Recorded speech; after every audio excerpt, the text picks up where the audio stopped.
Hello everyone, నేను already చెప్తూనే ఉన్నాను. మీకు సి లాంగ్వేజ్ గురించి ఏమైనా డౌట్స్ ఉంటే కామెంట్స్లో చెప్పండి, లాంగ్ వీడియో పెడతాను.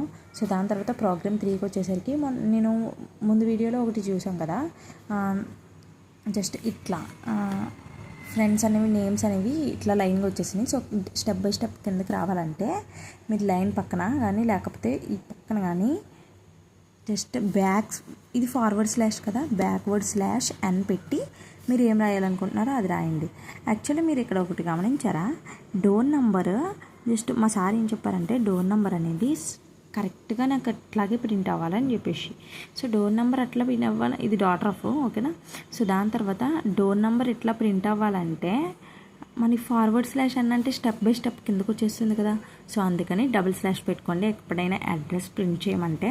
సో దాని తర్వాత ఓకేనా, ఇదంతా దీని ఇంట్రడక్షన్ ఏంటంటే టు ప్రింట్ యువర్ అడ్రస్ అనమాట.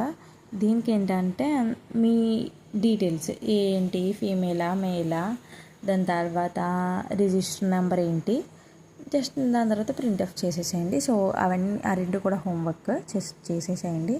సో దాని తర్వాత మీరు ప్రోగ్రామింగ్ చేసేటప్పుడు రూల్స్ ఏముంటాయి అనేది నెక్స్ట్ వీడియోలో చూడండి. థ్యాంక్ యూ, సబ్స్క్రైబ్ అయిపోండి.